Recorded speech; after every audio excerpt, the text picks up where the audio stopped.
Hello friends, my name is George, the nice smelling gentleman. Now usually I'm not the biggest fan of fragrances that are heavy on the spices, but thanks to one fellow reviewer whose name is Joy Amin, shout out to him, he's one of my favorite reviewers, I found out about this spice heavy fragrance which is called the Ambre Pimente from the house of Ajmal. And I found, after watching his video, I went online, found a good deal on this fragrance, I ordered it, and I've been really enjoying it ever since I received it about 20 days ago. So in today's video, I'm gonna tell you what my experience has been of using the Ambre Pimente, how it performs. I'll quickly show you the packaging, and I'll tell you why, in my opinion, this is a real hidden spicy gem. Okay, just a quick look at the box that this fragrance comes into. This is how the box looks. On three of the four sides, you can see it has this black and white stripes. On the top you got an Ajmal logo. On the front you got the Ambre Pimente, the name of the fragrance, the bottle size 100 ml, and the concentration, which is eau de parfum. On the back you got some legal information, ingredients and stuff. And then on the bottom there's printed the production date of the fragrance. It's printed with black ink, so you probably won't be able to see it, but my particular bottle was made in August of 2021. And then this is how the bottle looks. As you can see, it has this rounded design with a plastic cap.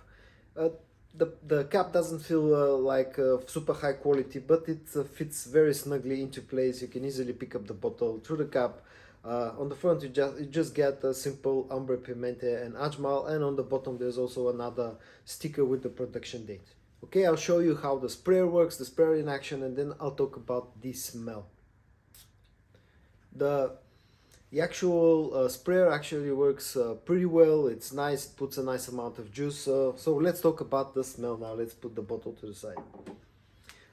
If you try to look for the note breakdown of this fragrance, it's going to be pretty hard. What I found out online, listed as a official note breakdown, includes spices, some woods, some cedar, some amber, and musk.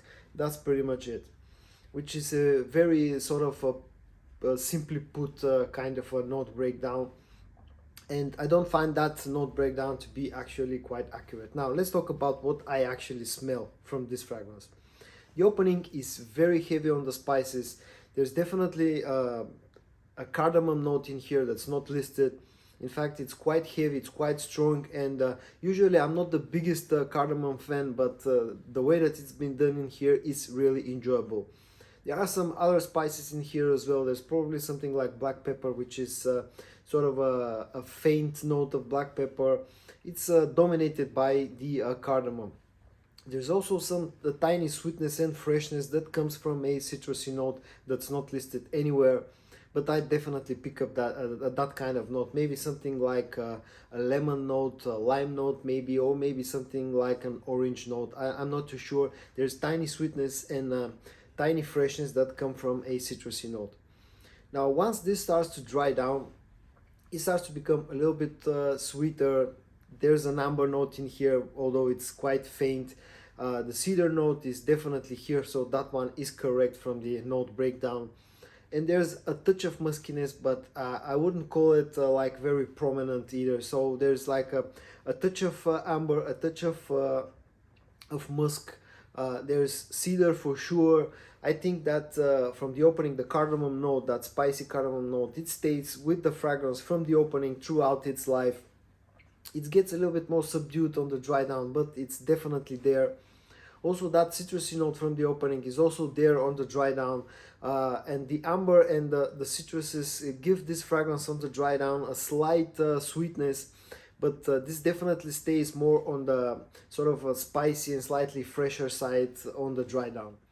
Now, if I have to sort of tell you what this is similar to, I would say this carries some of the DNA of the YSLY La Nuit de l'Homme. But just imagine La Nuit de l'Homme with a ramped up cardamom note and without the lavender note. And that way you get a pretty good idea how Ambre Pimente from Ajmal smells. Now, talking about performance, this is a very strong performing fragrance. I easily get 8 to 9 hours on my skin with pretty strong projection in the first 2 to 2.5 hours.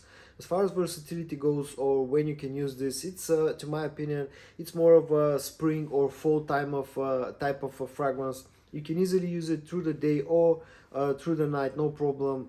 It actually has enough of a performance to be used in winter time as well. I would say this is a little bit sort of a dressed up type of fragrance. You should wear more than just a simple t-shirt in order to pull this one off. And it could be used in an office type of environment as long as you're not spraying it immediately before going to work. Now, price-wise, this is all over the place. I was able to get this one for about $30, which is a super nice price, but considering the type of smell and the performance I get from this one. But I've seen prices range from $32 all the way to almost $60, I think over $60. So you should really do your research before pulling the trigger on this one if you are intrigued by this fragrance.